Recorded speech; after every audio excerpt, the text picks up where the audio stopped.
Au lieu de s'enfoncer dans la pauvreté, il faut trouver des solutions pour s'enrichir. Tous les self-made millionnaires ont été financièrement fauchés à un moment donné de leur vie. L'équation la plus simple de la richesse est la suivante. Si vous pouvez identifier ce que font les pauvres et éviter de faire ces mêmes choses, vous ne serez certainement pas un raté. Parce qu'en réalité, la richesse est le résultat de certains comportements et de bonnes habitudes financières. Les riches ont des habitudes de dépenses différentes. Ils pensent différemment, agissent différemment. Ils savent qu'en prenant soin de leur argent maintenant, leur argent prendra soin d'eux à l'avenir. Leur schéma financier est totalement différent de celui des pauvres. Que font les pauvres? Ils pleurent, blâment, dépensent, croient tout savoir et se fichent complètement de l'argent. Et vous savez quoi? Si vous vous fichez de l'argent, soyez sûr que l'argent se fichera de vous. Aujourd'hui, nous allons voir 6 choses, ou autrement dit, 6 comportements et habitudes que les pauvres ont et que les riches évitent. Accrochez-vous, car la 5e habitude est la plus destructrice. Premièrement, les pauvres ont un comportement de dépense impulsif qui n'est absolument pas visible chez les riches. Ce n'est pas la sagesse financière ou l'intelligence financière qui dictent leur comportement, mais plutôt leurs envies et leurs émotions. Ils sortent pour acheter de la lessive et reviennent avec un panier rempli d'articles dont la plupart ne sont pas des besoins essentiels. Beaucoup de gens peuvent s'identifier à ce genre de comportement. Des experts ont observé ce genre de comportement et ont constaté que, la plupart du temps, ce sont les personnes ayant un faible revenu qui s'adonnent à ces dépenses impulsives. Soyez témoins avec moi. Que faites-vous de votre argent? Si vous n'avez pas d'objectif financier et que l'épargne n'est pas une priorité ou une nécessité pour vous, eh bien, vous ne faites que dépenser. Mais en dépensant de l'argent, vous vous appauvrissez, tout en rendant quelqu'un d'autre riche.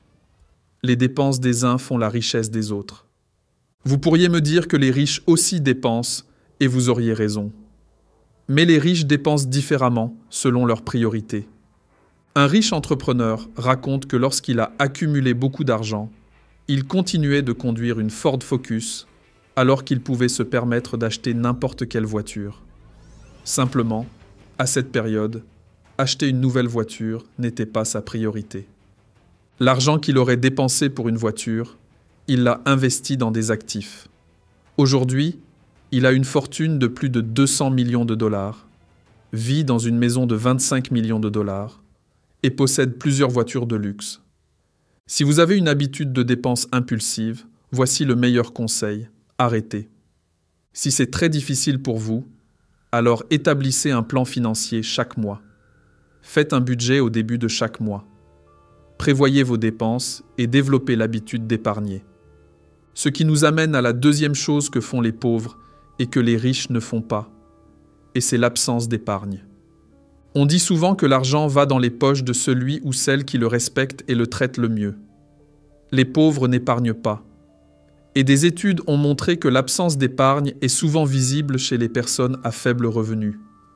Pour certains, ce n'est pas parce qu'ils ne peuvent pas épargner, mais parce qu'ils adoptent des comportements qui les poussent à ne pas le faire. 2 repas au restaurant par semaine, une sortie le samedi soir, quelques autres dépenses imprévues, et voilà que notre argent sort de notre poche pour aller enrichir quelqu'un d'autre.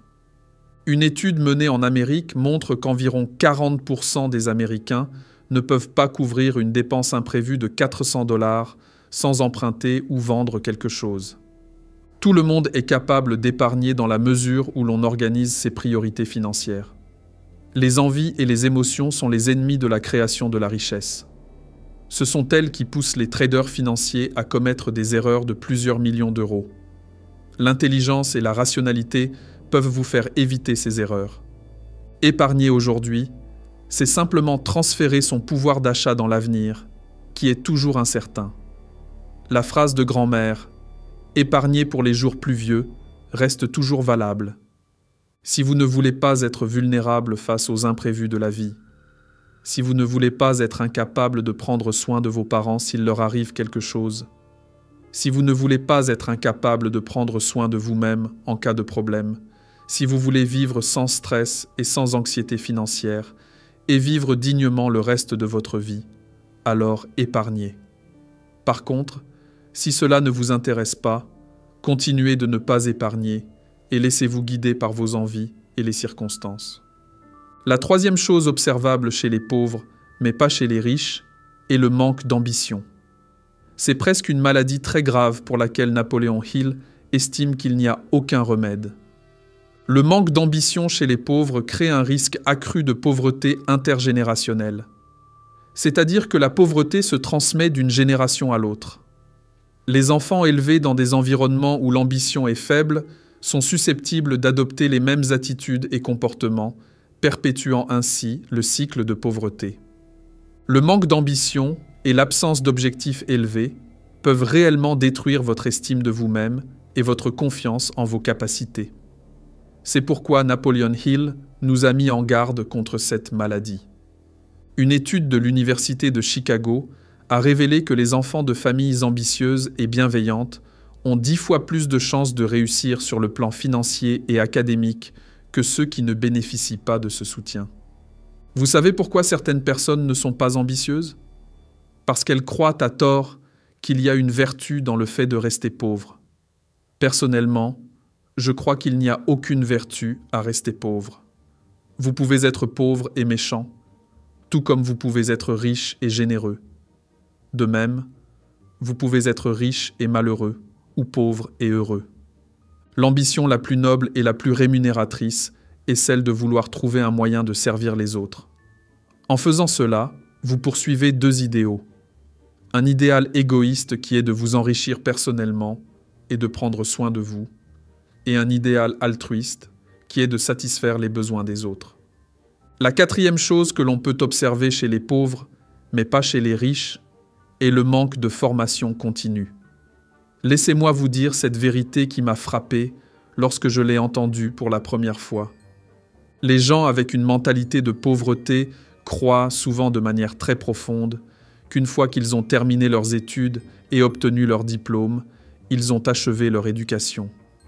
C'est la plus grande erreur que quelqu'un puisse commettre dans sa vie.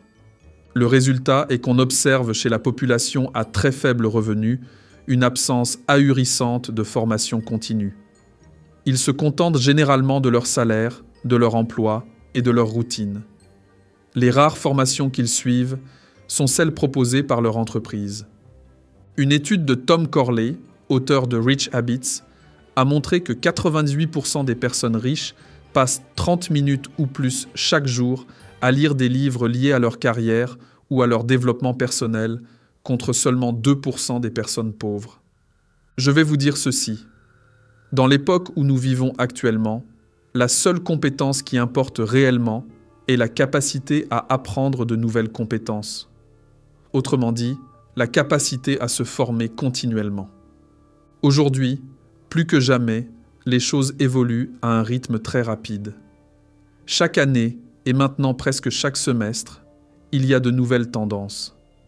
Vous devez constamment vous former pour pouvoir saisir directement les opportunités lorsqu'elles se présentent. Le développement personnel et professionnel sont les moteurs du succès. Sans formation continue, vos compétences deviennent très rapidement obsolètes, ce qui peut vous empêcher de progresser dans votre carrière professionnelle. Soyez curieux, explorez de nouvelles pistes, cherchez de nouvelles possibilités, soyez à l'affût des tendances. Formez-vous continuellement dans les domaines qui ont le plus de valeur pour les gens. Les besoins et les envies évoluent constamment et vous devez évoluer avec eux. La 5e chose que font les pauvres, mais pas les riches, est l'excès de divertissement. L'excès de divertissement est un obstacle à la croissance personnelle et financière. Faites ce test parmi les gens autour de vous et dites-moi si cela est vrai ou pas. Demandez à 5 personnes de votre entourage, vos amis par exemple, de vérifier leur temps d'écran quotidien. Vous verrez probablement une moyenne de plus de 5 heures par jour passées sur le portable, et les applications qui dominent leur temps d'écran sont des applications de divertissement. Notre époque surcote tellement le divertissement qu'un auteur a même parlé de la tyrannie du divertissement. Une enquête a démontré qu'une personne moyenne passe environ 11 heures par jour à interagir avec les médias, incluant la télévision et les smartphones. Que ce soit la télé ou les téléphones portables, on consomme la chose la plus précieuse que nous avons, à savoir notre temps, sur des choses qui, au fond et honnêtement, n'en valent vraiment pas la peine. Ce sont souvent les gens pauvres qui font cela. Ce comportement est une exception chez les personnes riches, qui savent que le bien le plus précieux qu'ils ont est leur temps, et qu'ils ne peuvent pas se permettre de le dépenser imprudemment. Si votre divertissement vous rapporte de l'argent, vous êtes alors l'une des personnes les plus chanceuses au monde qui ont trouvé leur passion et un moyen de vivre de celle-ci. C'est très noble, et cela implique un processus de création. Si vous êtes une de ces personnes, je peux vous dire que vous serez très riche dans votre vie. Je connaissais quelqu'un qui avait de très sérieux problèmes comportementaux et financiers. Au lieu de chercher des solutions à ces problèmes, il trouvait une forme d'évasion dans les divertissements. Pour un instant, il se cachait derrière son smartphone ou sa télévision. Mais une fois la télé éteinte et le smartphone posé, sa réalité le rattrapait et il avait juste perdu son bien le plus précieux, son temps. La 6e chose que l'on observe chez les pauvres, mais pas chez les riches, est le manque d'investissement. J'ai appris il y a longtemps une leçon très importante. La meilleure dépense est toujours pire que le pire investissement. Presque tout le monde aujourd'hui peut investir. Mais la plupart du temps, ce sont les riches qui le font.